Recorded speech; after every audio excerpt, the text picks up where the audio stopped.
Welcome, everybody, to Los Libertinos podcast, Chingazos and Fire, episode number 2. I am your host, Carlos Abelard, and my guest today is Kyle Anzalone. He is the news editor of the Libertarian Institute. He is the assistant editor of antiwar.com, and he is the co-host of a podcast that I jam weekly to learn a little bit more than my drunk tío at the carne asadas.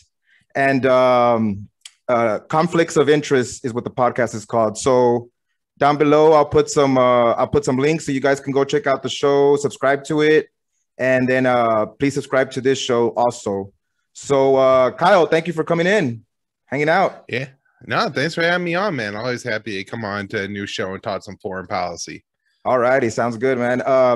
So something that I've noticed on your show is that you don't get too personal. You get you mostly stick to the business of foreign policy, domestic policy. But for the audience out there, just to kind of get a feel for, you know, how you got into this, can you kind of put a backstory of how your life's journey took you a little bit through, you know, meeting this person, a fork in the road here, and then you end up, you know, doing this for a living where you know, this is what your passion and what you get into?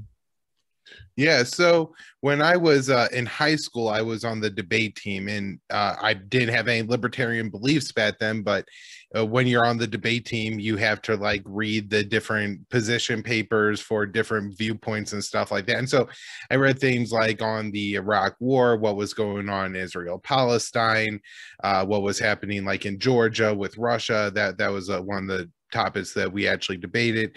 And so when you read it as like a kid, you could just believe it because, you know, these are supposed to be the experts or whatever. But then when I got into college, I found Ron Paul, and he was saying that all the experts that I was reading back then were wrong, and he explained why, and what he said was right and what they said was wrong. And so that was a pretty easy way for me to like really come around throughout my college years to the ideas of liberty and libertarianism. And then just as you, I think, learn about liberty, you know, it starts off sometimes the things that impact you the most, that you care about the most, whether it's taxes or stuff like that. But once you start to realize that, you know, they're killing millions of people overseas, that's just what I ended up focusing on and trying to learn the most about and just be like the most knowledgeable about. You know, you can't learn about everything the state's doing. There's the cops, the banks, the regulations, everything, right? You know, they're constantly passing new laws at the state level that restrict freedoms. So I'm trying to pick on what I think is like the biggest and the most problematic part of the U.S. empire. Okay, fair enough. But how did you get to be where you sit now? Like, how did that path kind of play out? Yeah, so I first started the Tom Woods Show bloggers. You know, he has that like Bluehost thing, and he'll promote your show. And so myself and quite a few other people, and some of them I've, you know, remained good friends with, like Patrick McFarland this whole time. I would say around like 2013 or 2014, I started my blog that was called kylesfilesblog.com.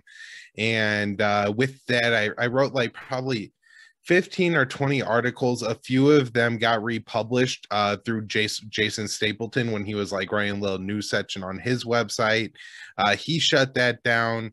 And then I started the podcast, and I started doing this daily news roundup where basically I was reading all these news stories every day.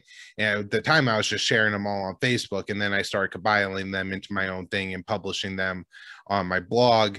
And eventually, I think 2016, that got picked up at the Libertarian Institute. And so that was running on the blog every day. And then they also picked up my show, and that was running on like its own section on the homepage. And then the Daily News Roundup got its own section, and Scott went ahead and gave me the title of news editor. And then in 2019, Scott, you know, let me know that there was an opportunity for me to do some work at antiwar.com. So I talked with him. I talked with Eric Garris. They, you know, thought it would make a good fit. And I mean, I love doing it. It's like, you know, kind of a dream come true. Was the website that I had been waking up and reading every day for like 6 years. And the stuff I was looking to learn most about. And so, once that happened, it just, kind of opened up the opportunity where I thought, hey, like maybe I could do this kind of work full time. Maybe I could make a career out of this. And so I really busted ass for about a year and a half, working my full-time job and trying to do all this stuff on the side. Fortunately, I had a job where I was able to, like, I had to respond to escalated situations at the school I was working at, but a lot of the time I was able to sit around and just chill out. And so when I was doing that, I was able to do the new stuff and all of that. And so it was a tough year and a half, but I did that. And then COVID happened, and I there was no way I was going to go back and do it, make kids wear masks to school every day for an entire year. That was I didn't know. I wasn't sure if it was effective or not, but it was just a rule that I didn't feel comfortable with enforcing. And so and then having enough side income and having worked 2 jobs for a year and a half to 2 years, I was able to just quit my full-time job and do this full-time. And I've tried to pick up more. Me and Will Porter launched the new podcast, Conflicts of Interest, and everything's going pretty great.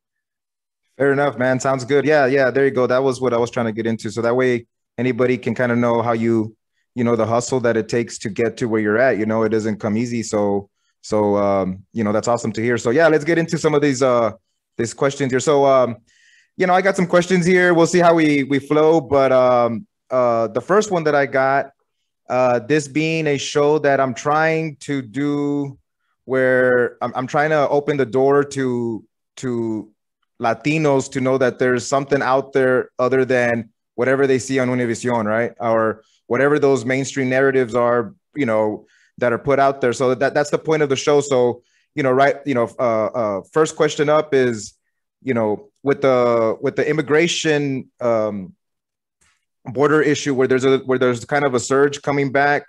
My question to you is, how does U.S. foreign policy and U.S. domestic policy, mostly the drug war policy, how that affected immigration, in that the normal story is that, oh, it's just people that want to come here for a better life. Yeah, that's true. But it takes a lot to leave your homeland and travel thousands of miles away. Can you kind of expand on that, on U.S. relations with Latin America and some of that? Yeah. So I think the big focus should be on the drug war here. There has been a lot of U.S. policy in all these countries where we have, in the name of fighting communism, overthrown governments in favor of even worse, like right-wing actors. And, that's not to necessarily say that like the Sandinistas or whatever kind of socialist was cropping up in Guatemala or wherever else were great people. But a lot of times the, governments that the U.S. supported and overthrew, that leads to instability. It's not every generation, it seems, that countries have the ability to rise up and like a leader to come up that's not corrupt, and to have a real revolution. And so if every time a country has a revolution, you overthrow that government in favor of a more violent right-wing government, that probably long-term guy has a pretty negative effects on that country. But I'm not like a long-term expert in like Latin American foreign policy. There's this great book, The Jakarta Method, that goes through how the US like went through and did all these coups and revolutions in all these countries, and through the School of the Americas supported different generals who ended up taking charge of their countries or ran like assassination programs to kill the communists and stuff. So there's all that terrible stuff. But I think the war on drugs is probably the biggest issue. And that just doesn't occur in the US. The DEA and the FBI are constantly carrying out operations in other countries, almost as if they were like CIA agents in Afghanistan or something like that. I remember there's a story, I think from like 2015, where there's a couple women in Honduras who were on a river at night, and their boat bumped into a boat of some DEA agents, and they shot and killed 2 pregnant women. They assumed that because they're on the river at night, they're smugglers, and so these kind of little stories, and rarely do they even leak into the mainstream. But I think the main thing is that Americans are very wealthy and have a very large appetite for drugs, particularly like cocaine. And those drugs are because of the American war on drugs. And we like to pretend that we have like these puritanical values and beliefs, and that we don't use all these drugs that we apparently do, even though the current president's son was an admitted extreme drug addict, right? We have all these thirst for drugs, and yet we want to pretend like we don't. So they have to be sold on the black market. And in the US, this has impacts on different communities. They used to say it was the inner cities, but now if you go into I was living in New Hampshire, and I mean, there's rampant heroin problems. It's not, you can't say it's in the inner cities. It's in like these different apartment complexes, right, where the drugs are just absolutely rampant. But in smaller countries, El Salvador, Honduras, Nicaragua, they have smaller economies, and so the drugs trafficking through those economies means that there's millions and billions of dollars at stake, and it could only go to people who are willing to work in the black market. So Carlos, I know that you're a hustler, but I don't know if you're willing to do the drug lifestyle where you risk being arrested and killed. You got to pay off people and all that, and so it really, the only people who end up doing that are those willing to take like the big risks, and they probably have some more likelihood of engaging in violence, right? And so it's destroyed all these countries on the path from the drugs getting from wherever in South America up to North America. And then there's been different US policies too. Like, for example, the first thing Clinton did is he locked a lot of the Salvadorians in prison, and they formed this violent gang, and then he deported all of them, and that became MS-13. And so it's not like it's just you leave the people of El Salvador alone, and they get together and they form this violent gang that comes to America to infest our cities with heroin and rape our women. That's this gang was, I think, largely formed in the prisons of the Southwest US, and then as they all got deported back to El Salvador, it became even more like violent, toxic, and now is a big problem for communities from here to El Salvador. So that's one of the big things that I look at with the drug war. I've talked on my show a couple times with this guy Brian Sadie, and he does a great job of explaining this and really understands like the underworld, like narco trade, and how all these people make money, and how big banks facilitate a lot of these transactions and have been caught up making money off the cartel's money. Yeah, no, that's crazy. Could you touch a little bit on the Venezuela situation? Because that's more current, and I know that I've heard some shows, from you where you've talked about where basically the U.S. under the Trump administration, I remember that he had a State of the Union, and this is when I think maybe his first ones where the Democrats, they do the whole show where they sit down, they stand up, all this, everything. It's like all theater, right? But everybody got up to when he said, "Hey, we want to overthrow the Venezuelan guy," or I forgot exactly what he said, but I remember that caught my eye. And can you just kind of give a rundown on that a little bit, because everybody thinks that they're a failed state because of socialism. That plays for sure a part into it, but it's not the whole story. And I know I've heard you talk about it a little bit. Can you get into that a little bit? Right. Yeah. Nuance here is important because people usually only want to hear the part they want to hear. And so socialism does play a part in what's happening with the Venezuelan economy. But I think the U.S. sanctions are playing a huge role in that, and something that could, really help the Venezuelan people if we lifted sanctions. So Obama put some sanctions on Venezuela. Of course, Chavez under the Bush administration, I think, called George W. Bush the Great Satan. The U.S. tried to coup against, Chavez. Chavez ends up dying. We now have Maduro, and we've maintained the same policy essentially the whole time. But every president comes by and turns up the burner a little bit. Although, Obama went from like a 2 to a 4, and then Trump cranked it up to like a 7, right? And he bat this guy Juan Guaido, who at the time only has support of like 3% of the Venezuelan population, but he went and claimed that this guy was the new president, and they used kind of twisted distortion of the Venezuelan constitution to make that happen. They claimed elections were illegitimate, even though independent election observers had said that it was legitimate election. Look, there's disinformation in every election, and I'm not a huge fan of democracy. I think it creates a lot of problems. So, in terms of how legitimate was like the 2018 election of Maduro versus the 2020 election of Joe Biden, I have no, I mean, that's a hard distinction to draw, right? And so, anyways, we back Juan Guaido, and he ends up, proclaiming himself to be president, and even backing like some interventionist policies, teamed up with the U.S. against Venezuela, and the U.S. in the name of trying to make this guy president has Trump called it a maximum pressure campaign.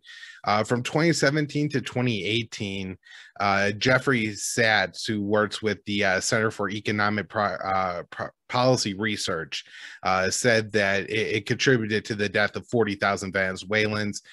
Venezuela uses Siemens for their power plants, and I guess they can't get the parts because the U.S. has sanctioned Venezuela, and the power plant parts are unique to Siemens, and that's a German company that's not going to be risk being sanctioned by the U.S. to export these to Venezuela. So some of their power plants are failing because of the U.S. We've restricted their ability to export oil. In fact, Venezuela has to import some fuel from Iran right now, and that's because we have maximum pressure campaigns against both countries. They're willing to take risk and trade amongst each other, but it's a pretty brutal situation in Venezuela. And of course, all this has happened with, and during the COVID pandemic, there wasn't a let up in sanctions for, Venezuela, Iran, Syria for that. And, this continues to be true under the Biden administration. He's continued to back Juan Guaido, and he's continued to apply the sanctions. You would think this guy who says we have to do everything possible to fight the COVID variants, and, his expert doctors are telling us that if we all don't go get the vaccine, that, we could create the new variants of the coronavirus that could spread. And then they're applying sanctions to they also pressured the Brazilians not to import the Russian, the Sputnik 5 vaccine, even though that's one of the countries suffering most from the COVID pandemic. And so it's like, are you really serious about fighting the coronavirus pandemic if you're willing to use it as leverage against countries you want a regime change under? And the situation in Venezuela seems to be deteriorating even more.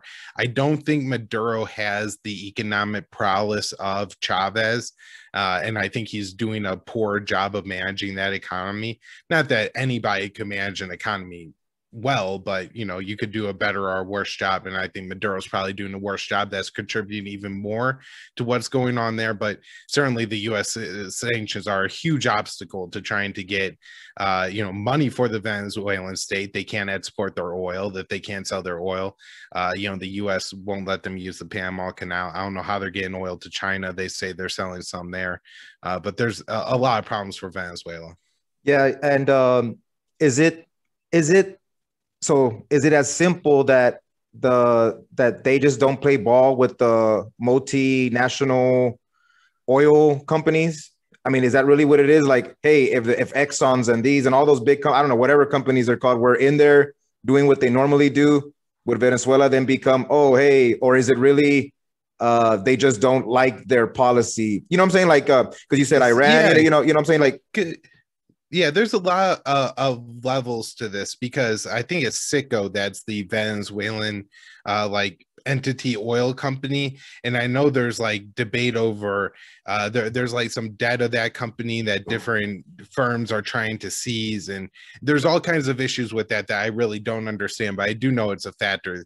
I do also know that I think the Coates mainly imported the oil that the kind of oil that Venezuela exports, and so I'm not exactly sure why, if it's the oil industry that's really pushing for this. I know that Venezuela has sanctioned like Kellogg's plants and stuff, are not sanctioned, stolen, just seized those different kinds of plants. So I'm sure there's industry interested for those reasons, like, maybe Guaido comes to power and he returns to these multinational corporations all of their assets. I think a part of it is it's really helpful for the American empire to have an enemy that's not somewhere in Asia. That's far away. South America's close.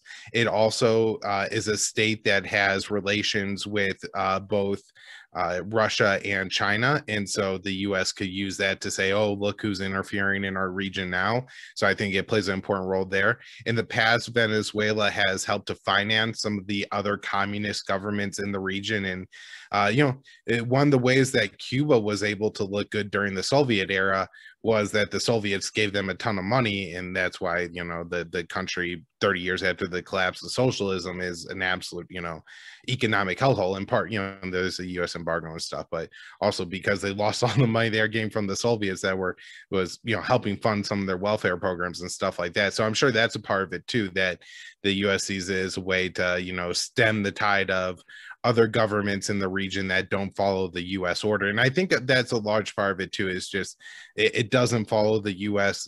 kind of global order. If you look at South America, the governments, particularly of Colombia and Brazil, now are very favorable towards the U.S. I'm guessing Brazil would be more the case under Trump now than under Biden, just because Bolsonaro was so pro-Trump that maybe there will be some resistance to Biden administration from him. But the government in Peru has helped to orchestrate. It was the Lima Group that put together a lot of these recent regime change operations against Maduro. And so if you just look at the region, it's one of the few governments that isn't completely aligned with the U.S. and our, international world order that says, every country has to basically do what the U.S. says and wants. And if that means Germany doesn't import its energy from Russia, then that's supposed to happen too. And Venezuela just butts that. Yeah. So you had mentioned that Venezuela and Iran have to deal with each other a lot and trade with each other because they're high sanctioned states that the U.S. Put on them. So the Iran nuclear deal was signed in 2015.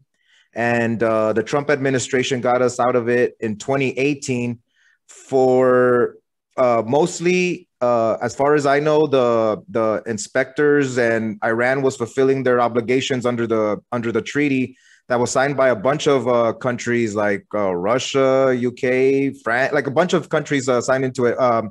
The question to you then, as we're shifting here a little bit now to the Middle East, is try to disentangle all of the messy alliances that we have in that region, that we have to keep the narrative that Iran is the boogeyman, the perpetual boogeyman of that region, and why all these alliances that we have, Israel, Saudi Arabia, all that kind of stuff plays into always making sure that Iran is the boogeyman of the region. Visit PalomaVerdeCBD.com for all of your CBD needs. Get 25% off everything in their store by using the promo code RENEGADE. Yeah. So, Iran plays a very important role in the U.S. empire when it comes to the Middle East and how the U.S. allies with certain states and then opposes others. And so there's, southern Lebanon with the Shiites and Hezbollah, there's Yemen, and then Iran, who are, the enemies of the U.S. And this literally is important. And the Israelis and the Saudis know this, to their place in the U.S. empire. In fact, in 2017, the New York Times ran an article with quotes from the Obama administration government. And in that article, they explained that one of the reasons that they were supporting Saudi Arabia's war in Yemen against the Houthis was because they had signed the nuclear deal with Iran, and Saudi was worried about losing their place in the U.S. empire. So we bet this play against the Houthis in Yemen. And yeah, it's clear as day that they need Iran as an enemy. And so when in 2015 Obama signed the nuclear deal, it was a real problem, because to make Iran into a real enemy, they had to be trying to get nuclear weapons. It is a state of 80 million people, but it's in Central Asia. It's opposed, or it's surrounded by states that oppose it, or states that are occupied by the U.S. And so to claim it's any credible threat at all to anybody in the region, they have to, be trying to get nuclear weapons. And so once Obama took that off the table with the nuclear deal, it really started to could have realigned, how things worked in the region.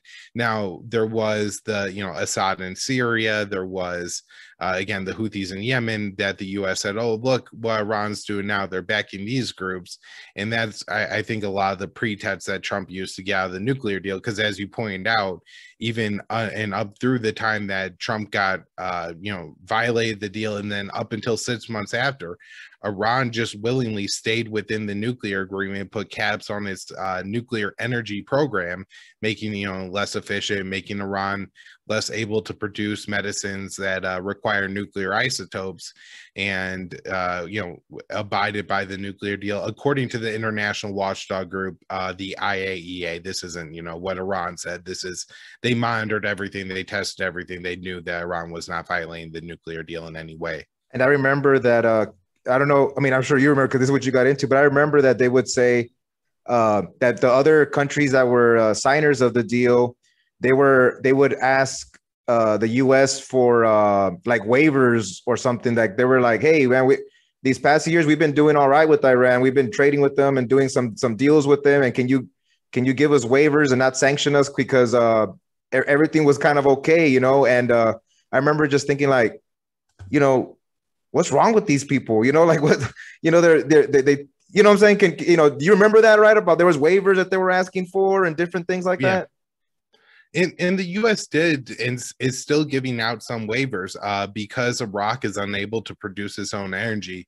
The Biden administration just gave it another, I think, 3-month waiver to continue to get their energy from Iran. And so, yeah, I mean, that's happening. But a lot of countries were looking for those waivers. And I think, the Trump administration was giving some for some time. I think Japan and South Korea were getting some waivers to continue to import Iranian oil because it's a good deal, to be able to sell all this oil. And it's a bad deal for the Trump administration to cut it all off. And it's interesting. U.S. allies were, looking for waivers. And, another thing that you point out is that this deal was signed by not just the U.S., Iran, Russia, and China, but also the UK, France, and Germany. And even when the Trump administration was getting out of this agreement, the UK, France, and Germany were trying to keep the Trump administration in. They want to stay within the agreement because they thought it was a good deal.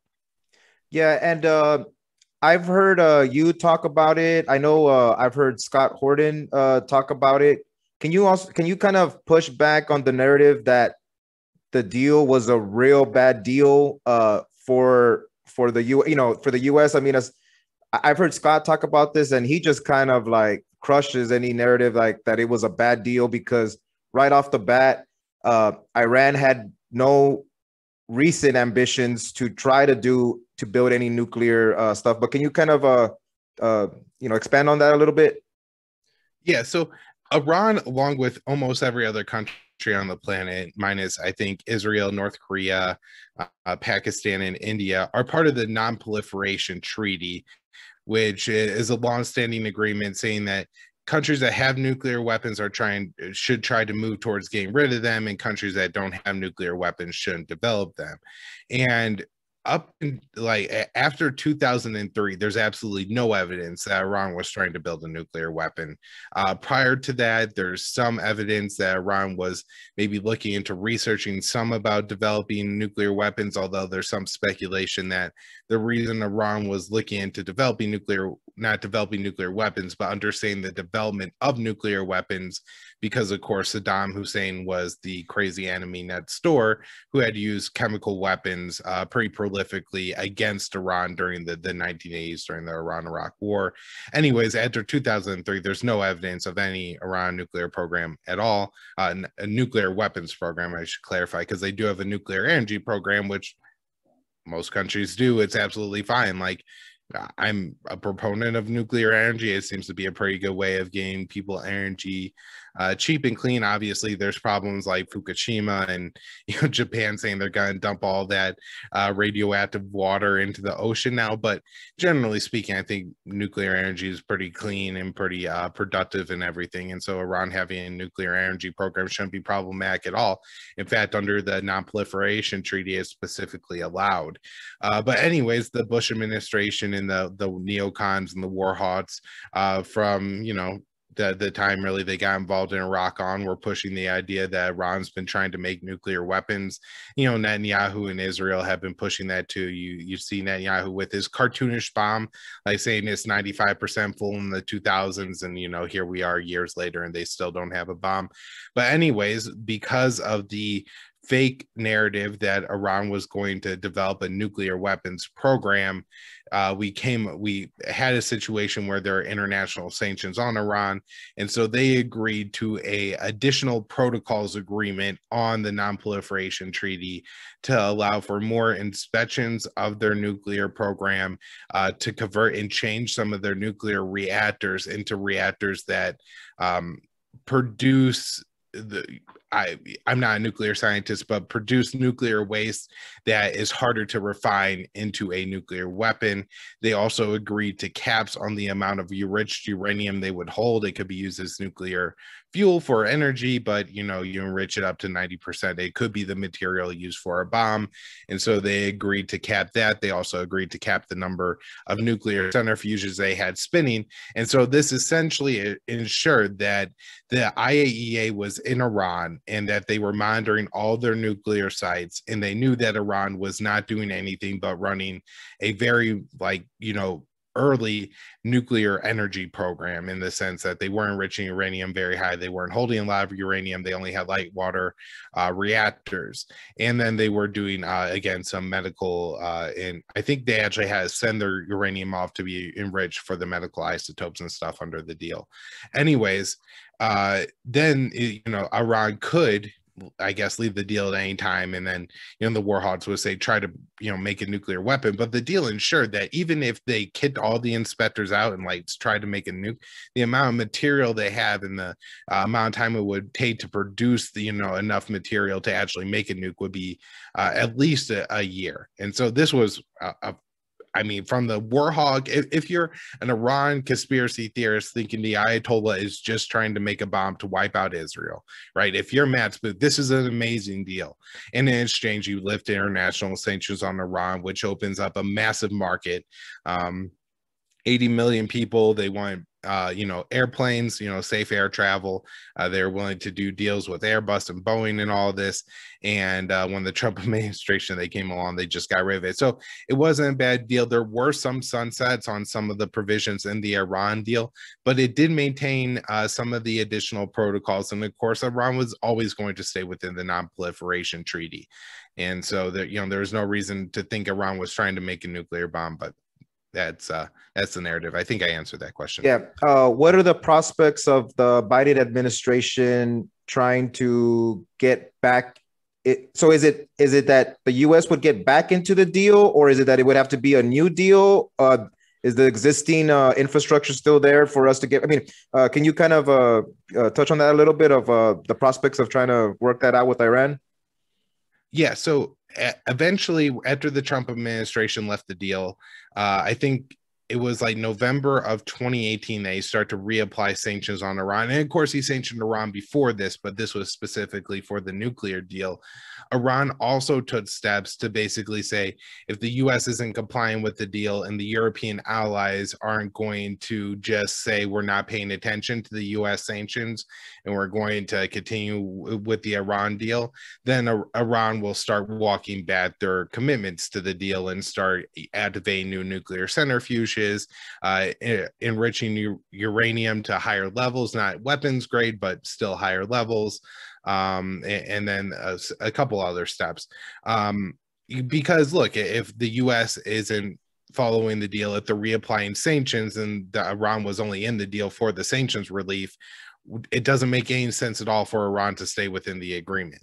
And so even according to the agreement itself, I believe it's like provision 36 explicitly states that Iran is able to remain within the agreement and take these steps. So we're at a point now where Iran isn't in compliance with the agreement that was signed in 2015, technically, but that's because the U.S. lifted sanctions and left the agreement, and then the European countries complied with the sanctions. So at this point, Iran is looking for the U.S. to lift sanctions at the very least, and they're saying that they want all the Trump era sanctions relieved, because Trump also labeled the IRGC, that's the Iranian like kind of military group. They were labeled a terrorist organization, so they want those sanctions lifted as well, saying it's all Trump era sanctions. They're all part of the maximum pressure campaign. They're all not within the spirit of the JCPOA. And as for your question about the prospects of getting back in the deal, it seems the Biden administration is unwilling to commit to that. And the Iranians I don't know if they're unwilling to take a step-by-step process, but they're certainly not willing to take a step-by-step process where the U.S. hasn't committed to fully relieving the sanctions that were put on Iran during the Trump administration. Of course, this should be the easiest touchdown in the world for Biden. He could say, my predecessor was a moron. He put this maximum pressure campaign on Trump. I'm going back to 2016 when we were getting along with Iran. We weren't worried about war with Iran. We weren't worried about Iranians killing Americans. And I'm going back to the, policy, the JCPOA, the great Barack Obama, my great predecessor. And I mean, it seems like an absolute win to me, but he's, kind of sticking with some of the Trump sanctions. And then you also have the issue that Israel seems to be far more overt in the recent months in talking up their asymmetrical warfare against Iran.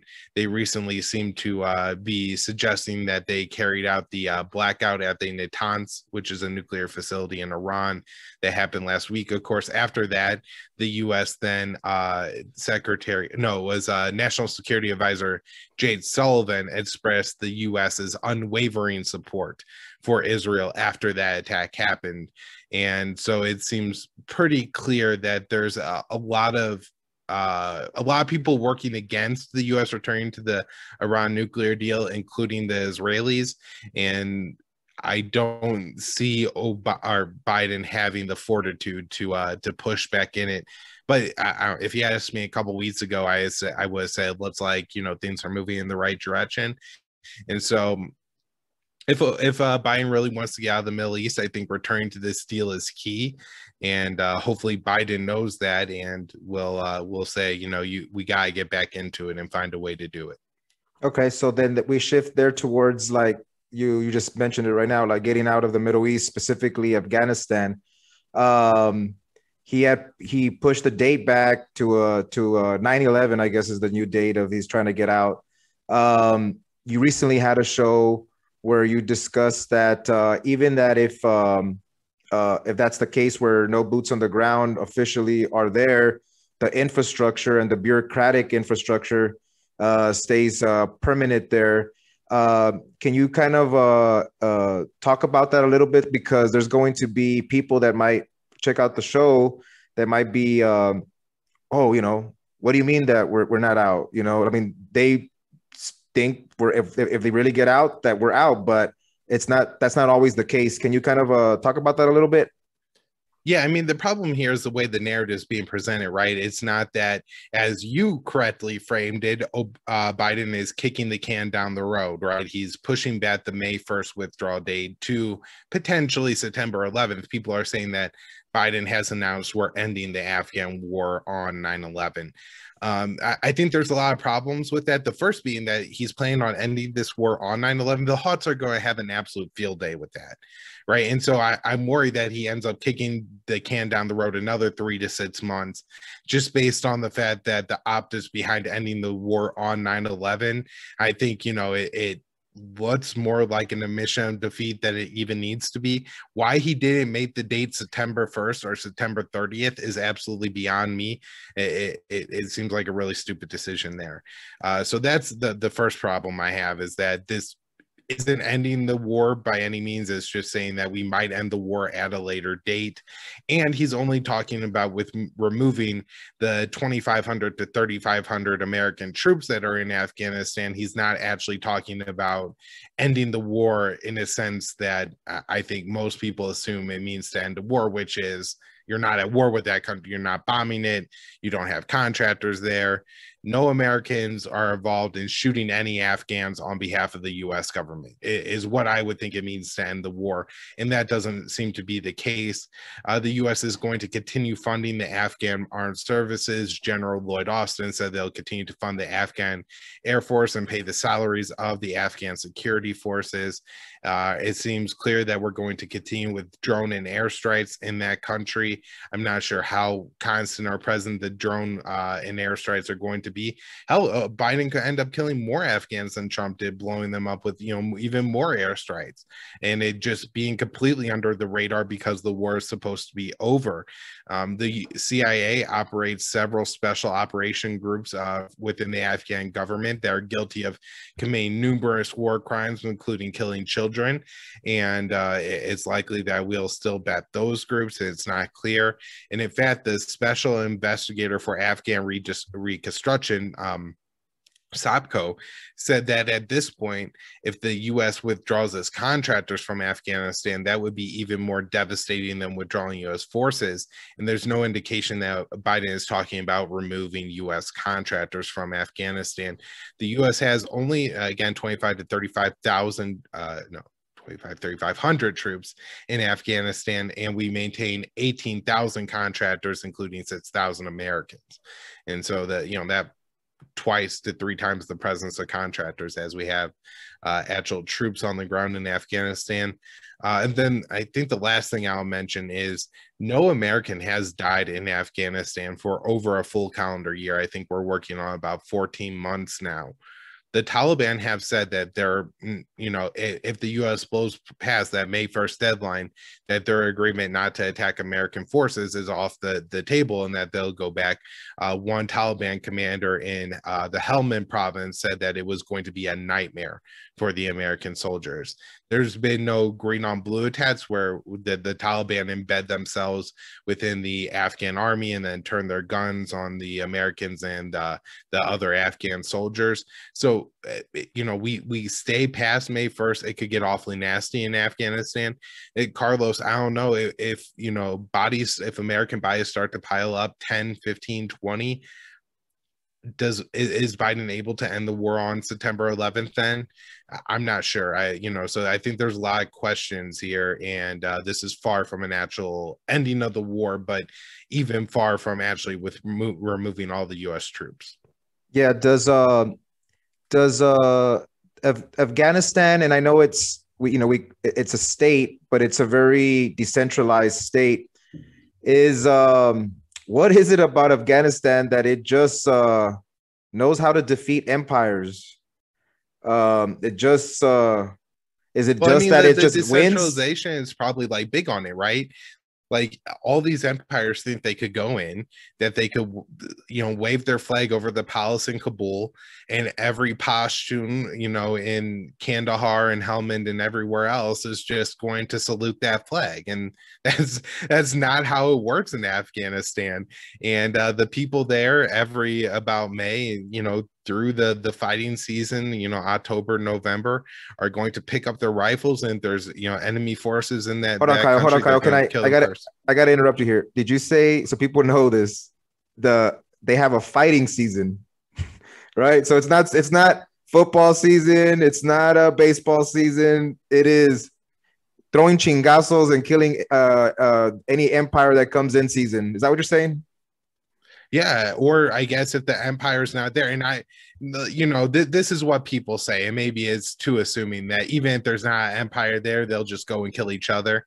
Maybe that won't happen every single year, but it certainly seems to be the case that as long as there's an empire there, that when winter ends, that they're going to pick up their rifles and that they're going to go out and fight the empire that's there. Yeah, Afghans know it's the graveyard of empires. I read a lot of articles on Afghanistan, and a lot of these articles of people who travel to Afghanistan will have a taxi driver, a waiter, or something remind them that Afghanistan's the graveyard of empires. We fought off the British, we fought off the Soviets, and you're just next in line. That for them the tradition goes all the way back to Alexander the Great, and so yeah, I think that's their national pride. Are they not? That's their national. They're nationally. That's like their thing. Is that what you're saying? That when people tourists go there, like, hey, don't forget that we're the empire killer. Yeah, right. Like Americans walk around, they're back-to-back World War champ shirts, and I guess maybe that's not quite in style in Afghanistan in 2021. But there's probably one day when they have their own punk culture going to be a graveyard of empires. Shirt with the Afghan background, a flag in the background, or something like that. Yeah, but I think there's a lot of just tribal nationalism. They talk about Afghanistan not even being like province to province, but valley to valley is where like kind of the laws and the traditions are set. And so every time the US or any other occupying power tries to enter a new valley, they're up against a completely different scenario and group of people, cultural dynamics that they don't understand. And that's why they keep getting their ass handed to them every time they try to go in and conquer it. Also, it's an unforgiving terrain and several other reasons. Yeah, so home court advantage for sure. Yeah, the last empire that left in defeat there was the Soviet Union, and that's a little shift towards my next kind of question here, and that was that NATO was created after World War II to kind of be an alliance between Western European countries to be like a buffer or a pushback towards the Soviet Union. Now, the Soviet Union in the early 90s is when it collapsed and it didn't exist anymore. My question to you is, what is currently the purpose of still having NATO right now? Well, from my perspective, there isn't one. And if I were president, I would get the US out of the treaty instantly and probably recommend, the Europeans that we just dissolve the alliance. But they're really searching for a new purpose of NATO. They've done a lot of expansion of NATO, particularly since the fall of the Soviet Union, and now includes several former Soviet states or Warsaw Pact states. Unified Germany is in NATO, Poland, Latvia, Lithuania, Estonia, and we are trying to include two Russian Empire states, Ukraine and Georgia, in NATO as well, and have those states on the path to NATO membership. And so while we really shouldn't have tensions and issue with Russia, increasing the size of NATO and expanding it into, the former Russian Empire at this point has created a situation where, Russia is pushing back against NATO. And so now NATO has found itself a purpose in that sense. NATO has also been involved in most of the US Mideast adventures. Afghanistan, there's, I think, 7,000 NATO forces there. So there's quite a few times the number of US forces. All those, some of those are, yeah, and some of those are Australian and New Zealand, which aren't NATO forces. And then there's some from Georgia, I believe, as well in that country. And then NATO also, especially under the Biden administration, there's been a lot of rhetoric about using NATO to combat China and how the NATO alliance either needs to expand or the U.S. needs to form what they're calling like a quad NATO in the Indo-Pacific region and tying NATO more closely to the states of Japan, Australia, and India. Yeah, so that kind of leads here to a question. How come Russia strategically just doesn't join NATO? And just say like, all right, well, we'll just join you guys and let's just keep moving. It's almost like you can tell, like, we just keep going all the way to you go full circle around the world. And then like, what's the point or something? Like, what I'm saying? Like, has there ever been discussions like that? Like, hey, why don't we just join NATO? And or does Russia also have to keep its national identity, kind of like also be like known as like the underdog within their own country, to have people like Putin to be able to play on that to their people so he keeps getting reelected? Well, I think that so much of NATO's like, that we constantly have war games and, training operations on the Russian border. And so, I mean, in 2021, it doesn't seem possible at all to talk about Russia joining NATO. Maybe in like 1997 or 1998, especially when you had a more compliant Russian government, Boris Yeltsin in charge rather than Vladimir Putin. Although, even after 9/11, I remember it was widely reported that Putin was the first president to call George Bush and helped George Bush facilitate the invasion of Afghanistan. And so there was things like that. They used some like former Soviet states, and I think of a former Soviet base in Uzbekistan in the invasion of Afghanistan. But those days are long since gone. That's not an option at this point. I don't see that being possible.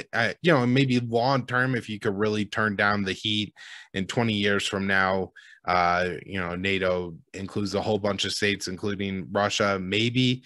But you would have to build up a pretty big enemy to make a friends out of the U.S. and Russia at this point. And I think it would be a mistake to go that direction, I guess. And the solution would just be to get rid of NATO. But yeah, if NATO had to assume, just included Russia, I guess that would have made it a less hostile issue. I mean, to me, it seems like that would be the case, right? Because you mentioned that then they start going further east, and then it goes towards China, and then we'll be all old, man, but we'll have this conversation in like 20, 30 years. We'll be like, hey, how come China doesn't join NATO? Right? Like it just goes full circle till there's no point really to it. But well, I mean, that's the thing, right? Is that they would lose their pretext for having the alliance in the first place if it included everyone.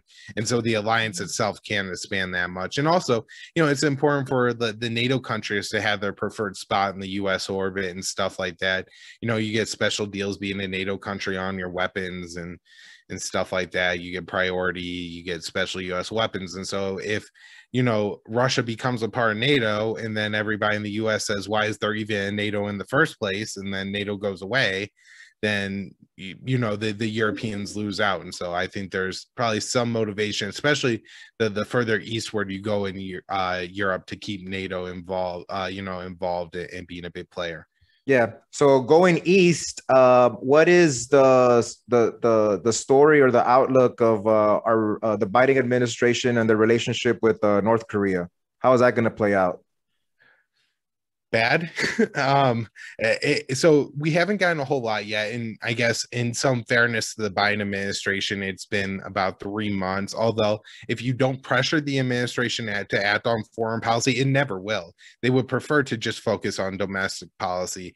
Obama didn't even do the detente with Cuba or the Iran nuclear deal until 2015, 6 years into his administration. And so, I guess in one sense, to expect that Biden is rolling out like a better foreign policy in practical sense is pretty early. But if you don't put any pressure on him and just say, oh, well, he's working on his domestic stuff and maybe we could pressure him on foreign policy later on, he'll never get to it. And so it's important to keep up that pressure and that heat. But it seems, at least for now, the North Korea policy is staying the same. They're saying that any talks or deal with North Korea would have to include denuclearization.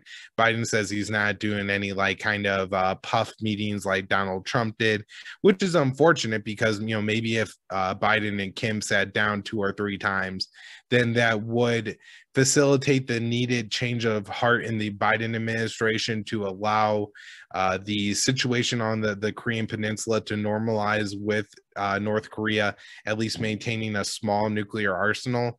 But they're saying that news have to go from North Korea for the maximum pressure campaign to end. So it's not going to end under those conditions. And on one of your shows, you had mentioned recently that, and I didn't know this, and I should have because I'm into sports, was that I guess in the last Olympics they came, the 2 Koreas came in as one, and I guess now they're not going to go to the Olympics or something like that. Can you kind of, what was that again? How did that play out again?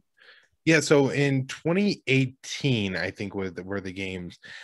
This is really what turned it around, because you remember the first year of the Trump administration was all fire and fury, and then the North Koreans walked in under a united banner at the Olympic Games. If you'll remember, Mike Pence was sitting kind of close to Kim Jong-un's sister and like had like a bitter look on his face when Oh, that's the right. Koreans walked in under the same banner and everything. And I think they competed on one or two teams together. And so, yeah, that was something that I think helped to facilitate the small amount of progress that you had under the Trump administration with talks with North Korea. This time, the North Koreans say they're sitting it out, which I think is unfortunate, because the Koreans walking in under a united banner in Japan would have been a sight to behold. I'm sure the Japanese would have absolutely hated it. So that might have been kind of funny. But the North Koreans are taking this COVID thing super, super serious, and have really cracked down on any kind of smuggling or anything going over the border, from my understanding. So they say that that's the reason they're saying out the Olympics. That made sense to me, just because they I don't think have the ability to produce a vaccine. Might be their situation, and with their national sanctions, they won't be able to get one, and so their solution is just to keep COVID out. Yeah. On your podcast, you and Will Porter sometimes have different guests on, and you had on episode 85, which I'll put down in the show notes. You had a retired Army officer, Danny Sjursen, I think is his name. Like, yep. I don't know, something like that. And on that episode, which I encourage everybody to check out, it was basically, I mean, I didn't even know this, that there's definitely now a bigger shift towards the African continent of, getting more involved in a lot of those countries in there. Can you kind of give a rundown of how that kind of that plays out? Because anybody that sees this interview, which I hope is a lot of people that normally don't get into this, and I'm hoping, they're going to be like, Africa, what? Like, but yeah, I mean, so people need to know that we're getting into some of that stuff. Can you kind of get into that a little bit? Yeah, so actually, I'll also recommend episode 58 of my show, the first time I interviewed Danny. And he, at the end of that show, we talked mostly about Ethiopia, but at the end of that show, it was about a week before Biden took office. He said that keep your eye on Mozambique, because that's a place you could see some escalation of U.S. troops. And I think about 3 weeks ago, Biden announced the deployment of 12 Special Operation Forces officers to Mozambique to help train there. So, man, this guy is good. He called that kind of stuff. Yeah, Africa is a place we really have to keep our eye on during the Biden administration. Trump made some policy changes to make a lot of the U.S. military intervention more covert. And especially when this came to like Africa, Somalia, we have really no clue of how devastating the Trump air war was in that country at this point. We have some guesses, we have some reporting, but a lot of times AFRICOM denies carrying out airstrikes. And even if they admit to it, they say they killed, X number of Al-Shabaab fighters. And you never really find out unless are every once in a while you have a report that, no, this actually hit a van and killed a old disabled man and a young kid on their way to school or something like that. So all over Africa, I would watch for an increase in U.S. operations. Again, there's 12 now special forces in Mozambique. Also, special forces have access to this 127 Echo program. You'll sometimes see it written as 127E, and they use that. It allows them to just give funds to forces that they want to support in countries where they're deployed, and so they're likely going to be propping up whatever branch or different unit of the Mozambique military that they're tied to. Also, 12 might be the first number, but I'm guessing that number is going to grow.